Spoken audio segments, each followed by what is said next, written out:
Good morning, good afternoon, good day to viewers around the world. You are welcome to an edition of our program, News Echoes, this beautiful Wednesday morning from Milan, Italy. My name is Mark Godwin Iweajua, and this Wednesday, 8th November 2023, we've come to give our global news affairs updates. So, like as usual, joining me from different corners of the world are my coordinators. Right there in Lagos, Nigeria is Bidi Nana. Bidi, you are welcome. How are you, Bidi? I'm all right, Massive. My good morning. Thanks for having me once again today. Our viewers all around the world, thanks for joining us today. Let's do it like always.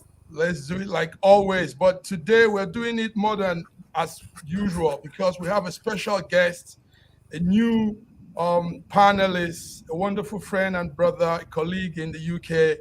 Femi Okay, are you there? Femi Okay, you're welcome to SSM News Echoes Global Africa Wednesday morning.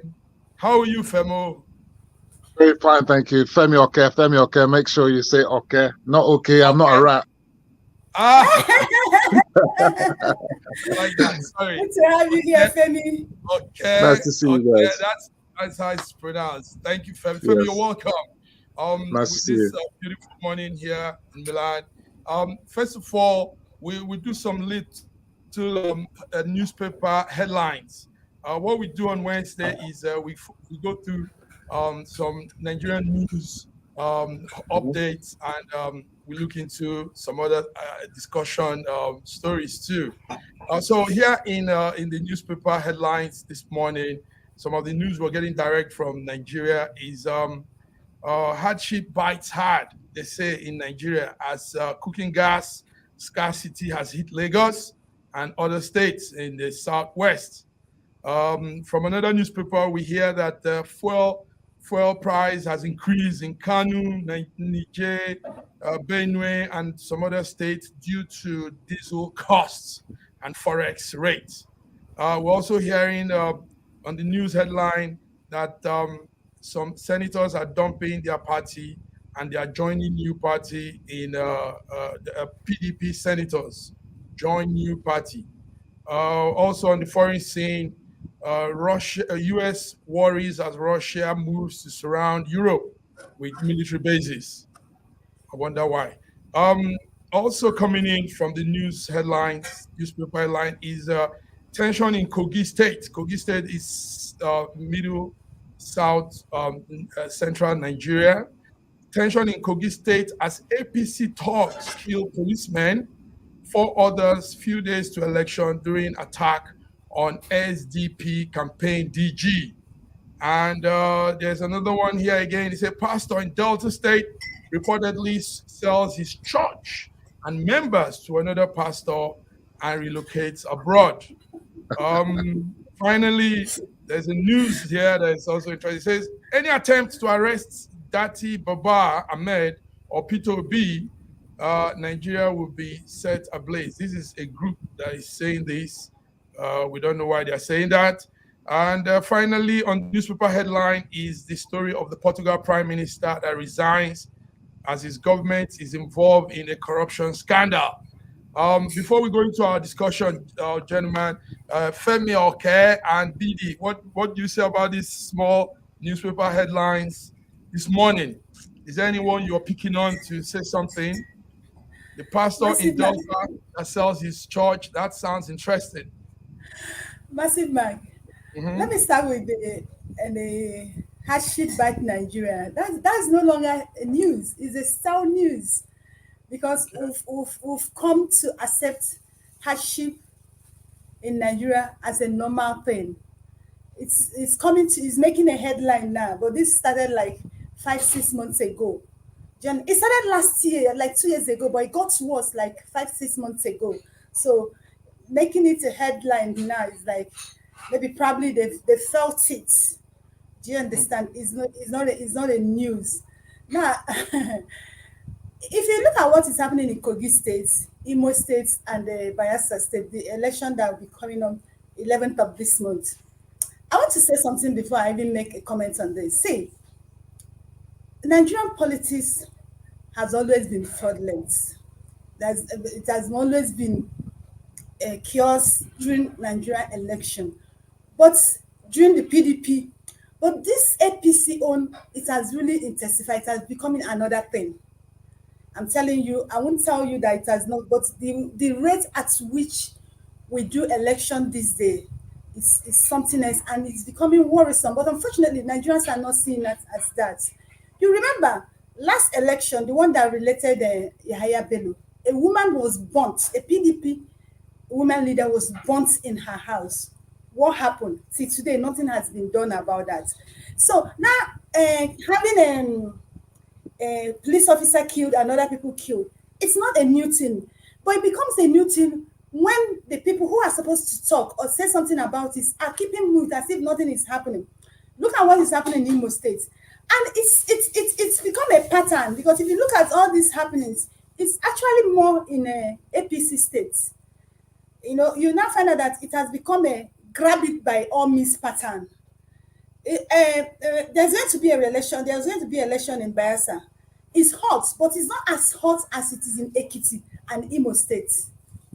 Do you understand? So yeah. it's not making. They're Good not one. making it. Good one. That Femi, if what you say on this small newspaper headlines this morning, is there anything Well, you're looking into? yeah. Well, with regards to fuel and gas, with the gas, we heard that a lot of the marketers are going for exponential profits. They're putting massive increases in prices, which are not necessary. Their margins are very large, and maybe something needs to be done about that. With regards to diesel prices, it's deregulated. So whatever the price of diesel is in the world market, that's the price you're going to pay. And with the value of the naira fluctuating as it is, you're going to see that situation. But as you've seen of recent, the naira has appreciated somewhat, but it takes time for that price to reflect in the market. With regards to the politics, well, let me do that last. With regards to the pastor, I mean, you see, this is Niger for you. Now, Niger, we did. Everything is possible. So if the pastor is selling out his flock to another pastor as a quick way to get to heaven, only God knows what they're doing. So there's that. Now, with regards to the politics, I've just been writing a piece now regards to Kogi, Delta, Kogi, Bayelsa, and Imo, and I'm going to be having a show tomorrow where we will discuss that. That is it going to be APC, PDP, or Labour Party who's going to win? Now, the other guest, I don't know whether she may be in the background, specifically mentioned that APC states seems to be where there is a lot of angst and a lot of violence and whatnot. You've got to ask yourself, in whose interest is it to have that violence? You understand? If you are a state governor, it would not be in your interest to have violence. It makes no sense whatsoever. So you'll find that there may be other hands, third forces, whose interest is to make the place ungovernable, to make the government look, incredulous and not having any stability, so that they can. So sometimes not what you see on the surface is exactly what it is. And with regards to SDP, really, is SDP going to win any election in Kogi State? I tell you, with all due respect, they'd hardly, if they get 1,000 votes or 2,000 votes, they've had a result. So it's not like they're going to be a credible challenge. It's the race in Kogi is specifically between Dino and Ododo. It's going to be an APC PDP affair. In Imo State, it's possibly a three-horse race with PDP, Labour Party, and APC. Obviously, the power of incumbency is there. And there's the idea and the notion that certain persons in the political arena have said, since Governor Hope Uzodinma is the Supreme Court imposed governor, they're going to make sure that Imo State is ungovernable. And you can see that since he's been in tenure, Imo State has indeed been ungovernable. So now it's a matter of, is there going to be renewed hope for Imo State, or is it going to be a continuation of a hopeless Imo State? We shall see. With regards to Bayelsa State, I think Bayelsa State is an interesting one. You remember that last time APC actually won that one, and it's only because of the so-called Supreme Court imposed governor Diri, that PDP became the victor because of technicality, some dodgy documents of the deputy governor candidate. Silva, they tried to take him off the ballot, and now the appeal court has put him back on the ballot. So it's going to be a straight race between APC and PDP. I don't know where Labour Party is in the fold. You understand? So I don't think they're going to do anything. So it's APC, PDP. Incumbent is PDP. It's going to be a tall order for APC to win, because they're also a divided house in somewhat right now, because the former candidate is not happy that he won and he should have been on the ticket. So who knows? We'll see. It's going to be a close one. Thank you, Femi. Okay, Femi, you're real on point. You're far away from Nigeria, but you're on ground following up what's happening. Gentlemen, BD, lady, well, let's go on a small break. We'll come back with the discussion. The discussion is on Nigerian Labour Congress declaring a nationwide strike. Also, there's a news that came in last night. Most African countries that owe China, it's time to pay up. It's time to pay up. And China is coming for their money. So we'll go on this short break, gentlemen, and we'll be back. Thank you for the updates with the newspapers. Thank you. So, ladies and gentlemen, viewers watching us, we're happy you're tuned in. This is News Echo Global Africa, this Wednesday, 8th of November, 2023. And we are here giving you our update, and it affects you guys around the world. So stay tuned as we come back on the second half.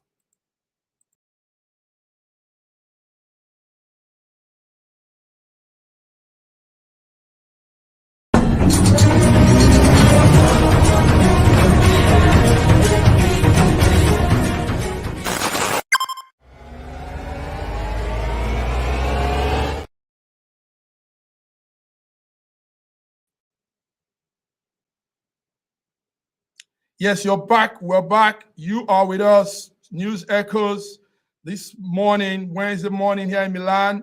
And I'm here with my colleagues, coordinators from the different parts of the world. Right there in Lagos is BD Nana. Right in the heart of London, the beautiful city of London, is Femi Oke. Femi Oke. And joining us, ladies and gentlemen, is our good friend and big brother from all the way from Toronto, Canada. Big George, you're welcome. George, how are you this morning? I'm just wonderful. It's good to be here. Feeling okay. What a wonderful pleasure to have you with us. Yes, to have you too. Thank you, gentlemen. Welcome. So, we're following the news, and you guys do a great job putting your nose out there to sniff out what's going on. Yesterday, the Nigerian Labour Congress and the TALC declared that there'll be a nationwide strike from November the 14th. It was put out by the leadership of the two unions. This is also following the actions that happened right there in Imo State last week, where the NLC National President was brutalized. We saw videos of him bleeding, and it's getting really serious. So there's widespread outrage by a lot of people on that happening in Imo State. And also, is showing that there's some insincerity and some maladministration going on with the Nigerian government and the NLC. Let me start with Femi Oke. Femi Oke, what do you, okay? Femi, I have to get this right. Yes, there's Patrick, okay, so I like it, but you are okay. Femi, okay, what's the situation there in Nigeria? NLC is declaring nationwide strike, and so you've got so up front, my allegiance is obviously to APC. That's my party. So even though I'm a common political analyst, I say it from my point of view. And the way I see it is this: I found that the elections in the general elections was a different kind of election, and it was an election where we, for the first time, had three major parties, which is a great thing, and more or less they were neck and neck. yeah, the majority of votes went for parties that were not APC. So the majority of votes went for PDP, Labour Party, and NNPP. So in effect, that was PDP split into three. Plus, you had the Wike and Mackenzie and the rest doing their bit. So actually, it was PDP that lost that election, because if all those people had stayed within PDP, PDP would have won the election hands down. But they split the vote, and we are where we are. Now, when we look at Imo State, I've already earlier said that certain persons or certain political activists in the fora in Imo, and I know a lot about Imo, I have a lot of friends from Imo, have made the situation that they are completely angered by the fact that fourth place Hope Uzodinma came in to become the governor. And so for them, that's anathema. I mean, funny enough, remember, APC was there before with Rochas, okay? But then Rochas tried to impose his own relative to become the governor. So they split APC. So they thought that they could win hands down with APC split between Hope and Rochas. But APC managed to win, some say, through the back door. But anyway, once you've been made, the Supreme Court has made you governor, you are the governor. And people should live with that and allow 4 years to come back to run. But they've made the place ungovernable. And on top now, you have a situation where the unions have now decided, they've already put their lot in with the Labour Party. We know that the unions and Labour Party are one-on-one. So this whole national strike scenario is nothing more than politics. It's not about Labour unions, it's about politics. Because Ajero went there to support the Labour Party candidate, talking about he went there for Labour unions. That was not the real deal.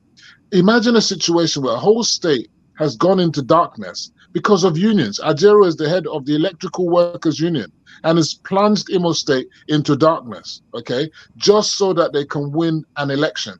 To me, this is outrageous. And now they're threatening a national strike. Can you believe that? And I think our labor unions, our labor laws need to change. In the UK, you cannot have a national strike on, let me just finish this one. You can't have a national strike on a local matter. You understand? It's called wildcat strike. So if there's an issue in Imo State, the strike should be specific to Imo State. To plunge the whole nation into a national strike based on an issue in Imo State, I think that's outrageous and it shouldn't be countenanced. Okay, Femo, two things I'm holding you on before George gives us his own take on this. The first thing you said was when somebody speaks, they should allow him lead for the 4 years. Listen, my brother, I think there's something called people's mandate. You can't impose on people what they don't want. If the people have made a choice, their choice should stand. That's why it's called democracy, Femi. Also, it's not about Ajero going there and being on the side of the Labour Party. Take note that there were some things they saw in Imo State. First of all, the police commissioner in Imo State is looking like he's in line with the present governor, and that shouldn't be. Police commissioner should be a neutral, non-partisan individual. So there was that attack on the man because a lot of things were really off the line right there. George, what do you think? Femi has said what he said. What are you copying from your corner, Big George, from Canada? What are you looking at on this? Ever since the new government came in, you have seen how many times strikes were called, and they will call for strike, they will go for negotiation, and then after the negotiation, nothing comes of it. The people remain the same, the workers remain the same. But so something must have been going on behind closed doors.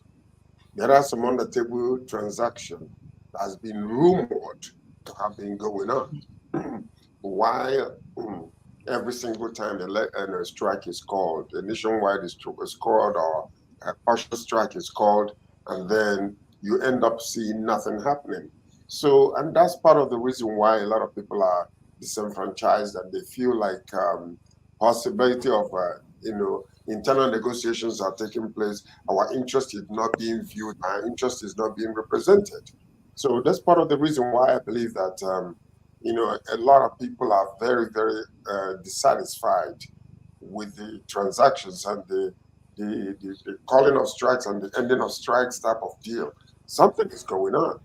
And when they beat up this guy, Joe Ajero, it was some things went behind the scenes that we really do not understand, because how can the president of NLC come into a state and then all of a sudden he's end up being brutalized and sent out of that place disgraced? So the point is, okay, another 14th of November is being called. How is that going to end up again? Would they come out actually having a tangible resolution that will affect the people, the NLC and the trade union?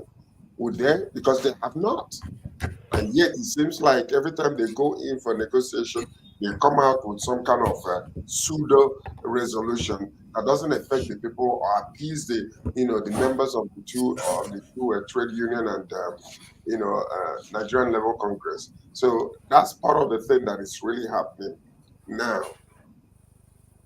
What we are looking at is after this particular 14th, that would determine exactly what is really going on. So I'm not quite sure that I understand the intricacies and the details of the reason why that man was beaten up. A lot of news is they're flying, but the truth is not really out yet. That's what I believe. The truth is not really out yet. So you're almost aligning with Femi on this one somehow. BD, there is some elements of truth in what he's saying. Most of the things we're hearing publicly, because most of the time, what it really is going on, you don't know. Or it's what the news is flying, or whatever they come out and make some statements, and then you take it from there. But what the actual things that are going on behind closed doors, most of us do not know the truth. Honestly speaking, that's what I believe. Yes. But somebody I don't see all these negotiations going on and nothing is coming out of it. It's all nothing but promises, and yet they will come out, or we are satisfied, or they have a promise to do this and promise to do that. Up until now, we haven't seen any tangible resolution that affects the members of the two Labour Congress and the trade union. But somebody's on ground, George. BD can give us at least to an extent what's happening there. BD, what's happening? Will they go on strike this time? They've said it, like George said, they've said it a lot of time before. We're going on strike and it was quashed. Will it happen this time? And if it's happening, will there be something out of this, or will it just be a protest where people stay home and are hungry? Life becomes more miserable for them, sitting home without doing anything. BD, tell us what you have there. Massive man. Yes. There's this saying that when a salt loses its taste, it becomes worthless. Joe Ajero, with the negotiation he has started with a federal government, going inside back door, collecting some tips, he has lost that potency of an LLC president in Nigeria, and that is why they have the guts to beat him. He called this thing on himself. Yes. Are you saying this as a matter of fact, or is it an allegation, Billy? I'm saying as a matter of fact. Having said that, you have proof to substantiate this particular what you're saying. You better be careful. I'm not being any careful. You can't say emphatically without any type of proof. Sir George, let me tell you. That is no. Wait, allow me to speak. See, I said it. I'm saying emphatically. It's my word against me. Is it not true? No, but you cannot say it publicly unless you have a tangible proof. You can call it an allegation. You better just say you allege. You allege. You allege yes, that he's stolen. That's enough. Please, that's enough. Your language with that. You because if you say as a matter of fact, you could be called in for libel. Sir George. Okay. Let her go ahead. Go ahead. Ajero keep cancelling strike. Keep cancelling strike every time, every day. He has made himself worthless in the face of government, and that is why they will have the guts to lay hands on him. They would have killed him. Do you understand? He called this upon himself. But having said that, Femi, I beg to disagree with you. See, there's something you said. You said that NLC is Labour Party. I beg to disagree with you. It's like coming to say that Really? every obedience is a Labour Party member. Do you understand? Obedience are not practically or automatically a Labour Party member. There are people there are APC member that supported Obi for presidency. There are PDP member that supported Obi for president. That does not make them automatically a Labour Party members. Now, so I beg to disagree with you on that. I'll have to respond. You must allow me to respond. Let me finish. You respond. Yes, yes. Let me finish. You respond. Now, see, what happened in Imo State is this. Ajero did not go to Imo State on his own. The Labour Party leader in Imo State organized that protest and called him. They invited him to be part of that protest. And why was the protest? The protest was the owing of labours in Imo State, the harsh treatment that Labour members are getting from the sitting government. That was what Imo Labour members scheduled, and they invited Joe Ajero. Joe Ajero did not go to Imo to organize a protest. It was the Imo State Labour members that organized that protest and invited him. Do you understand? And Joe Ajero was beaten. And the person who monitored that beating was the Commissioner for Special Duties in Imo State. And let me tell you, in front of the Nigerian police force, they were beating Joe Ajero. And after that, the police force, they took him away. They whisked him away. And now what they came to say, Nigerians, is that they take me out of the morgue. Who are the morgues? That's what we are still asking. See, let me tell you, we live in a country whereby you are not expected to say the truth. And when you say the truth, even when the people know that you're saying the truth, they will ask you, where is your proof? And I've gotten to the stage in my life that I no longer give people proof. I say what I know. As long as you know it. Thank you. Okay. Femi, you want to respond? Right. First and foremost, you mentioned that the matter was supervised by a biased commissioner of police. You'll be glad to know that the IGP has removed that so-called biased commissioner of police, so he's not there. So that's a good thing, I think, for the elections. The idea that the Nigerian Labour Congress are not part and parcel of the Labour Party is a joke. It's the clue is in the name. The Nigerian Labour Congress and the Labour Party. In fact, the Labour Party. Let me finish. Let me finish, please. The Nigerian Labour Congress are forming members of the Labour Party. That's a fact. Check it out.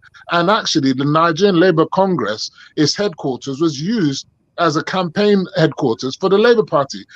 We can't deny that and try to disassociate them. And that's why the Labour Party is being ridiculed. If you really must know, Betty, is because the Labour Party has put the Nigerian Labour Congress, instead of focusing on unionism, has become politicized and is focused on the Labour Party. And that's why, like you said, people are not going to take them seriously anymore. When they call for a national strike, you see, it's not going to be all over Nigeria. It's going to be politicized, it's going to be sectionalized, and people are not taking them seriously. If they focus on labor matters and not on politics, and you must ask yourself this question: why must Ajero go at this particular time to Imo State, if not to galvanize support for the Labour Party and Athan, the one armed bandit general? That's what it's all about.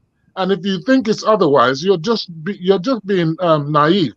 It was all about politicization, and therefore, what's going to happen, unfortunately, is that people are not going to come out in mass to vote. So he could have done this protest for unions or whatever after the elections. Not now. Okay. Elections what? Saturday. George, you want to respond? We have 1 minute to do that, George. We have 1 minute. So I think it's 30 minutes already. So let's go on break, and then after that, I will respond to that because Femi is bringing some really hot lines here. Thank you, gentlemen. Let's go on break. Few minutes, and we'll be back. Viewers, you are tuned into Wednesday morning here in Milan. We are putting out our news echoes for the global Africa, and I'm here with my various coordinators: Bidi Nana from Nigeria, Femi Oke from the UK, London, and George Sajor Chukwu from Toronto, Canada. So let's go on the break. It's getting really heated up here. You don't need to miss this. More discussion coming on the line. When we come back, we'll be talking on Abacha's loot that's been recovered and what's happening to China's money. China wants its money back from those that he has borrowed. So let's see you on the other end, viewers. Thank you.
This country has some of the most extraordinary culinary diversity in the world. I'm talking about Nigeria. This first dish is amala abula, made popular by the Yoruba people in southwest Nigeria. It starts with amala made from dried yam and then is covered in a variety of soups. Next we have ofe and sala, a white soup that is synonymous with the Igbo people of southeastern Nigeria. It goes best with fufu, or akbo as the Igbos call it. Next we have suya, the most well-known food of the Hausa and Fulani people of northern Nigeria. Meat is covered in a peanut-based powder called yaji and cooked over an open fire. This is banga and starch, a classic of the Urhobo people of Delta State. Lastly, we have onunu, a plantain-based swallow of the Izon people in South Nigeria. We are eating it with fisherman's soup, popular throughout this whole region. And of course, we don't forget the jollof rice. This is popular everywhere in Nigeria. I think what makes Nigeria so great is the diversity of all the different people coming together. These beautiful ethnic groups living side by side, sharing culture and cuisine is what makes Nigeria such an amazing country to visit. Nigerians should be so proud of that cultural heritage, as there is so much more that unites than divides them.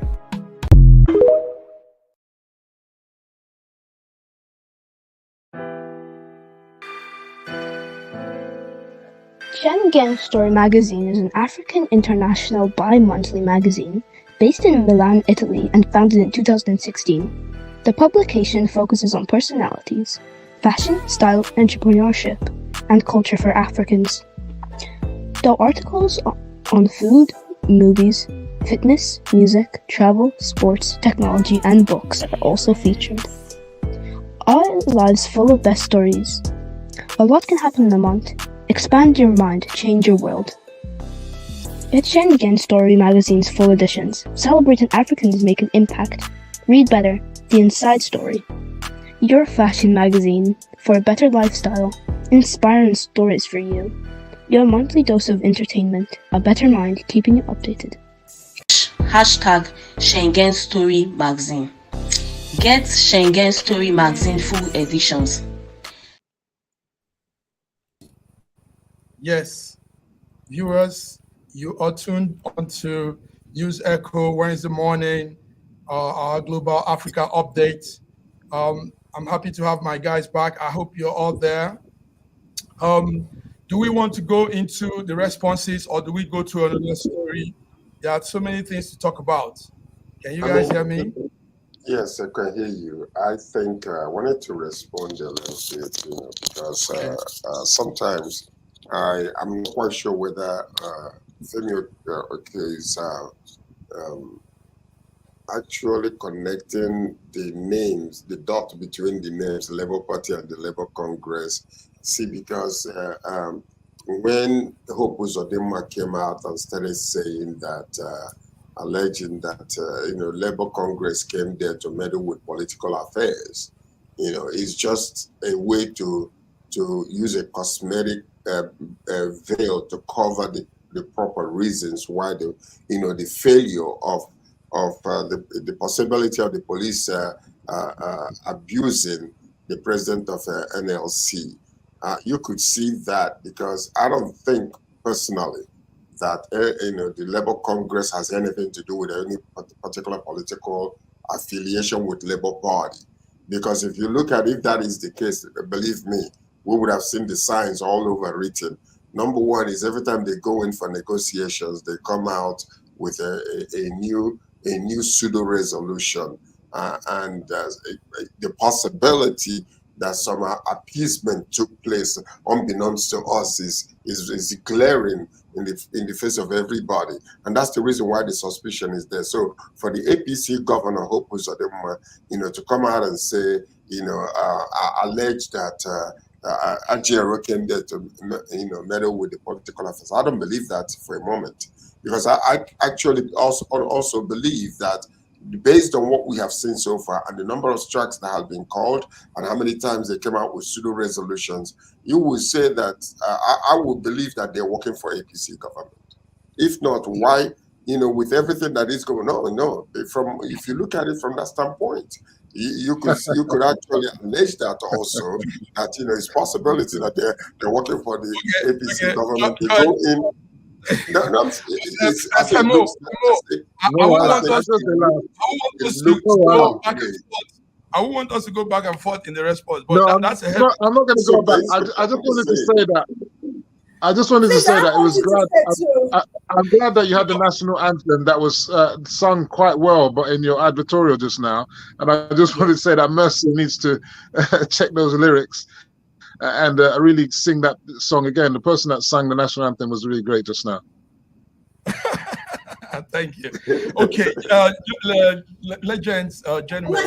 Martina, can I say one thing before we leave?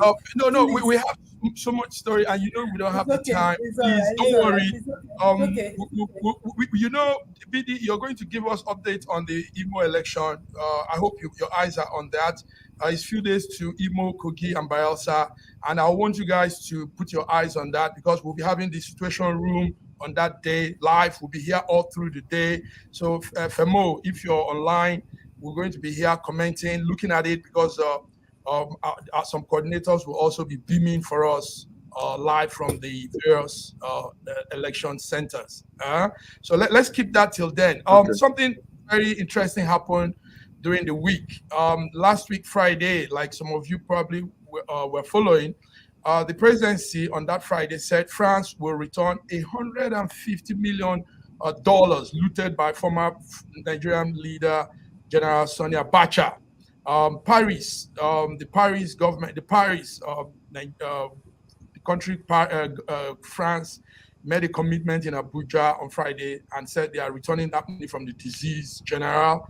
Also, that brought up some statement from the State House. The Media and Publicity Secretary Ajuru said Bola Tinubu commends what European countries are doing on that repatriation of funds, and it was a funny, interesting one. Gentlemen, we've been having series and series of Abacha's loot being returned. That's not the issue now. The issue now is, what do we do? What have they been doing with those returns? In 1998, we had 750 million returned. In 2000, we had $64 million returned from Switzerland. In 2020, in 2002, we had 1.2 billion returned. And the list goes on and on. In 2003, 160 million. In 2003, again from Switzerland, 188 million. In 2005, 461. In 2006, 44 million. And I mean, the list is so on. So this new one now is 150 million from France, Paris. Let me start with Femi, okay? Femi, okay. What is wrong with Nigerian leaders, first of all, looting, taking our cash and putting outside the country in their own saving, their own accounts? And when this money comes back now, there are no concrete arrangement on how it's spent. We don't know who takes it. We don't know what happens. We just know they brought back this money, and that becomes news, and later it fades out. Femi. Well, this Abacha loot is never ending. I don't know. It's like every government that comes in, it's coming in trickles. The thing is, that was a military government, and when they had a military dictator who's had his hands on the coffers, and they could take whatever he want, more or less the state's money was his own money. I think there are more regulations now. They're still looting, but it's not as brazen as that. Now, when the money comes in, it's federal government money. It goes into the coffers of the federal government. We are running a deficit budget already, which we have more expenditure than revenue. So I don't think when the money comes in, we should be thinking that it's going to go to a specific expenditure as such. I think there was a situation where money's coming from America and Switzerland and so on. They were trying to put restrictions on what the money could be spent on. So, yeah, I mean, we would think that the media and civil liberties organizations and concerned citizens should make their inquiries with the Freedom of Information Act if they want to know specifically what happened with those specific monies. But as I said, they just go into the big pool of money and they get shared either by federal allocation or for specific government expenditures. I don't think that it gets allocated. And really, $150 million in the scheme of things is not real money. It's not a big deal. I mean, for a country of 200 and nearly 50 million people to be thinking that $150 million is a big deal, it really isn't. So it's not going to take us anywhere. That's money that's spent, I mean, in a heartbeat, you know? That's for you, Femo. That's you saying that. That's a lot of money. I'm just being honest. I'm just being truthful with you. Yeah, George, go ahead. The fact is that, you know, there is no accountability in our country. So the possibility, you know, we can say what we think the money should be used for. And that's all we can end. That's where we can end our wish. But in actuality, we don't know exactly what happens to this money, because that money could be brought into the pool and leaves the pool right away without any notification or any justification or anybody saying this is where that money is going. So, you know, the guess is yours as mine. Well, you know, we know what the money is supposed to be used for. But is it being used for that? Yes, it's peanuts compared to the larger scheme of things, but it's a lot of money if it concerns one individual. Because 150 million, you can't finish it in your lifetime, you know, even if you're one of the most ostentatious spenders. So that money is the country's money, is the people's money. There should be traces and accountability of the users of such, you know, loots that are returning into the country.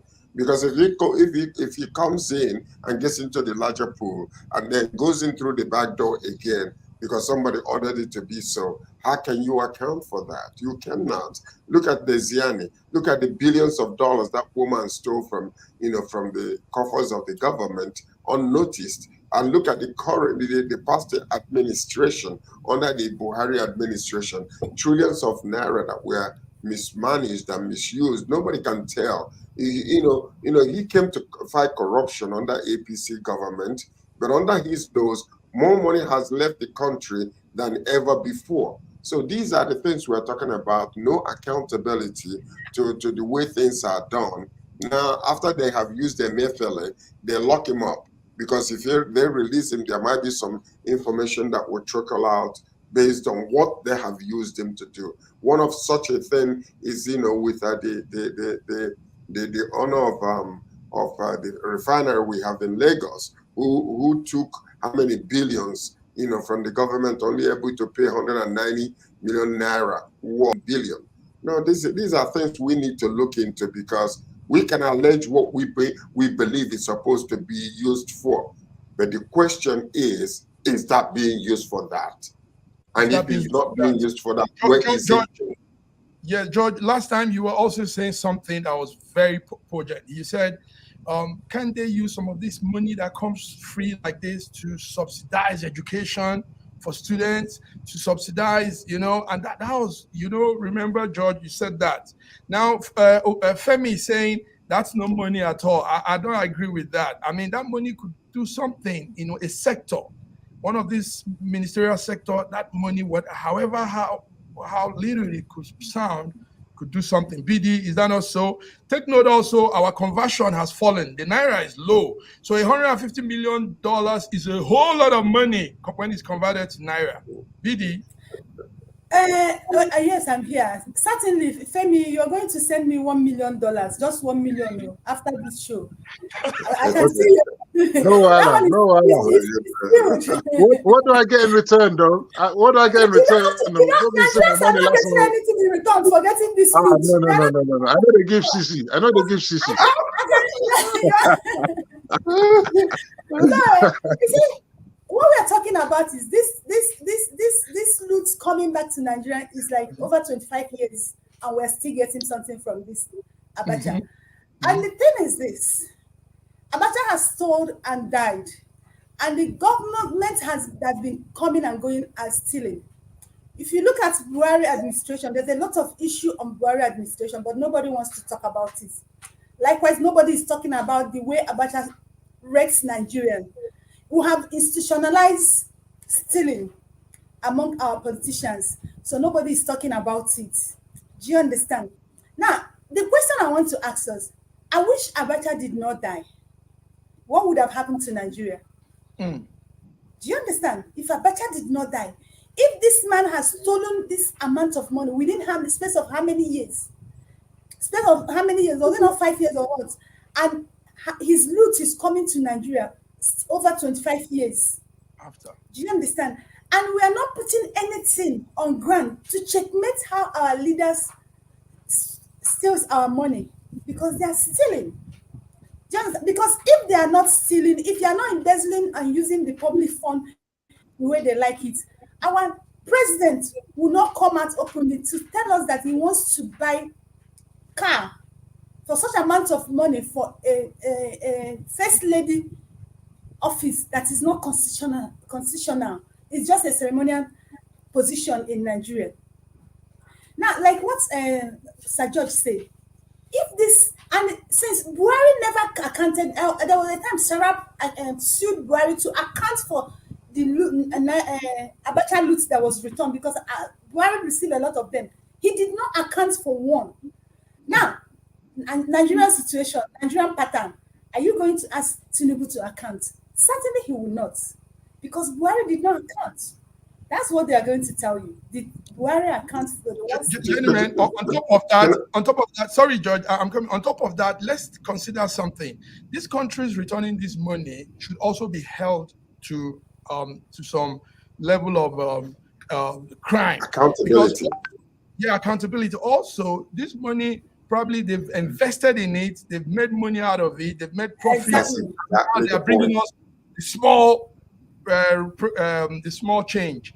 And massive is somewhere in their account. So the Western world is responsible for all of this too. Now, let me tell you, if you hold them responsible, other ones who are still holding your money will die. They will not bring it.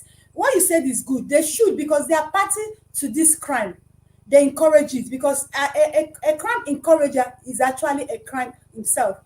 But one thing you should consider, if you bring up that idea, other countries, who can imagine that after 25 years, France, just our neighbor here, have decided to return. Other countries are still holding our money. If you come up with that pattern now, other countries, they will not come up to tell you that they are holding your money. Or do you think that they released this information free and fair? No, there was some under the table pressure that was put on them for them to release. France is not going to release that money on their own account. I mean, that's the truth. The investigation has actually, found out that, some of the loots went to them, and that's why they're releasing the money. They're not doing it because they're such a fantastic, wonderful country that, is such a compassionate country that feels so bad about Nigeria. Therefore, take 150 that was stolen and brought to us. No, they're not doing that. So it was already discovered. But the thing about it is this: as much as we are talking about all this, what we call the traceable amounts of stolen, goods and all that, there are so much going on. I mean, I am telling you, Femi, you heard when the news came out about, the bunkering of oil. We're killing and maiming and destroying some of these little people that are just boiling oil on a barrel. But what about, billions upon billions of barrels that have left the shores of Nigeria, known to the government itself, known to the Air Force itself, known to the military? Ships upon ships coming and going, billions and trillions of dollars, going into, private pocket. If it was not released, we would not have known this. But the truth of the matter is that every arm of the government understood that this oil has been leaving our shores. Because if not, the government ought to know it. The military, every arm of the military knew that such, things are going. And if they're not benefiting from it, there's no way they would have blown the whistle. So, we're talking about peanuts, 150 years, considering, the amount of money. Look at one woman alone, oil minister, one woman, Diezani, the amount of money that she stole. So we need to really consider other areas that these people has been siphoning quadrillions of naira from the shores of our country without being noticed until somebody comes to blow a little whistle. But the problem with us. The problem with us. I asked the question, where is Prigozhin? Prigozhin is dead and gone. This is what happens with Nigerians. We blow hot air about a particular situation. When that is gone, it's like waves. Another news will come out. The other one is dead. Nobody goes back and say, okay, what about what we were discussing a month ago about money that was stolen or the money that was returned? It dies as the days go. So that is the problem we have. No accountability. Thank you, gentlemen. You all said it well. Femo, I don't know. Let's go into another discussion here now. There's something that happened also during the week. The U.S. warns its citizens of elevated threat. I don't know what that means. Elevated threat in major Nigerian hotels. It says, well, Nigeria is trying to combat it, but there's an elevated threat, and they specified some places that are like a no-go area. They said Borno, Yobe, Kogi, Northern Adamawa State are for terrorism and kidnapping. It's high alert for those places. Bauchi, Gombe, Kaduna, Kanu, Katsina, Sokoto, Zamfara. These are places of kidnapping also. High alert, kidnapping. Abia, Anambra, Bayelsa, Delta, Enugu, Imo State, and Rivers. It says there's this high level of crime, kidnapping, plus armed gangs are rating very high. So it tells its citizen, we advise our citizens to be careful as you travel around Nigeria. Gentlemen, the question here is, most times these countries do this. They put fear, they put sometimes false alert. And sometimes we wonder if they know what probably is happening that we don't know. Well, we know, yes, there is high level of all of this, kidnapping, crime, and all that. But why put fear into people? Why do you announce and say, don't go to some place, hey, be careful, elevated threat? Femi, okay. What's your take? Yeah, well, the truth is, there's no smoke without fire. If you mention Kogi, Bayelsa, and Imo, you've got elections coming up. What happens whenever there's elections in Nigeria? The politicians use it to perpetrate their criminality. It's just a normal standard scenario in Nigeria. Nothing new.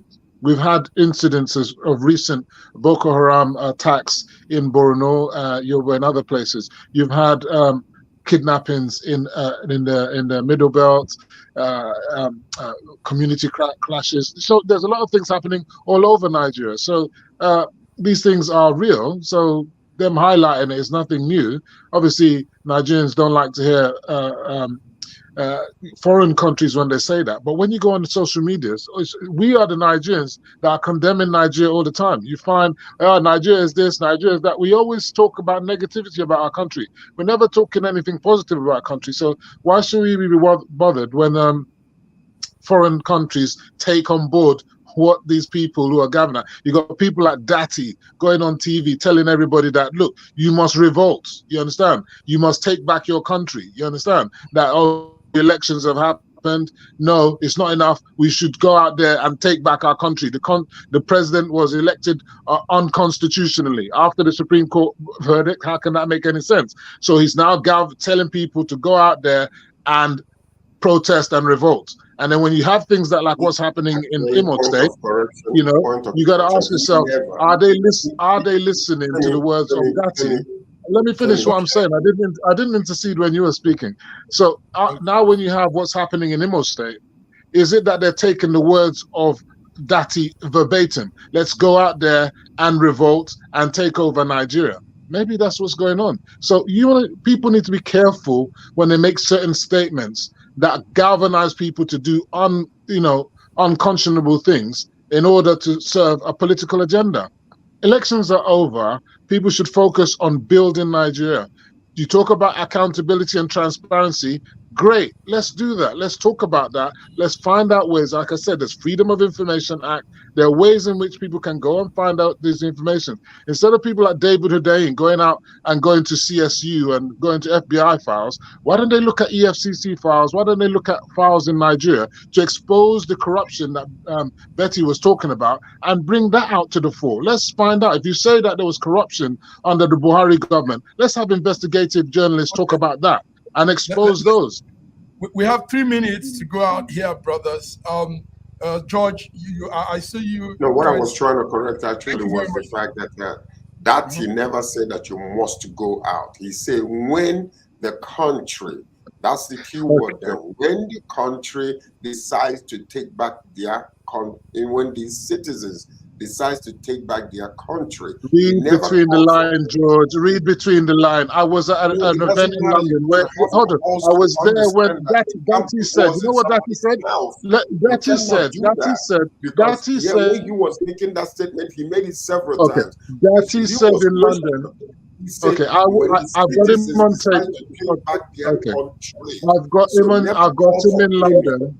I've got him in London where he said, I'll tell you what he said. In London, people protest and they chain themselves to the railings of the road. They do this, they do that. So, he's more or less telling people you should do the same.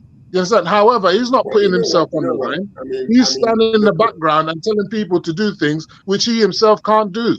This is really ridiculous. He should focus on the fact that he's lost the election and he should move to 2027 and focus on that. Not telling people to revolt now. Yes. Yeah. Can I say something? Massive Mike, Sir George, please. If pillar, they will have pillar. Is pillar we use in building house, Abi? Pillar. Yeah. When the pillar under the house is broken, do we keep foundation cement under the house? No. When the foundation is bad, yes, and Mr. Femi, just everything crumbles. Everything crumbles. Femi, do we do that? Everything crumbles. That analogy, that's a false analogy. The reality is the elections have gone. The guy's going to be there for 4 years. I ask you a different question. Now, wait, let me land. The truth is this. Yes, the Supreme Court, the highest authority has said Tinubu won the election, and we have assessed it. But you and I sitting here, if we tell ourselves the truth, we know that Tinubu did not win that election. So that's it. Ahmed, coming to you know that. I don't agree with that. Maybe if you have a conscience, you know the truth. We must have a show specifically about that, and we can discuss, because if you're trying to tell me that Peter Obi won in the North, 19 states, which he did not, or he came second in any states in the North, which he did not, or that he won in the Southwest, which he didn't, only won in Lagos, I wonder how he won the election. And we know that Atiku didn't win. So if Atiku didn't win, if Peter Obi didn't win, Obi was first in that election. Atiku came third. Atiku came third. Are you telling me that Peter Obi came first? I love this. Which states did he win? Which states did he win? Win that election. Tinubu did not win. Forget all this about that they did to win. So people should stop silent. gentlemen, if you look at time, it's okay, George. It's okay. Let God be true and every man a liar. Let God be true and every man a liar. So we'll be back on Friday. It's getting real interesting. I think this is it. This is what we want. Thank you very much, Femi Oke, for coming through. That's our new panelist on the Schengen Story News Echoes. Thank you very much, BD from Lagos, Nigeria. Thank you, George, our big brother in Toronto, Canada. Viewers, let me also say that we had quite a number of viewers listening to you. Viewers, we'll be back on Friday. We'll be looking into some foreign affairs issue updates. Until then, let's keep the faith and have a beautiful week. Thank you. Thank you. Thank you.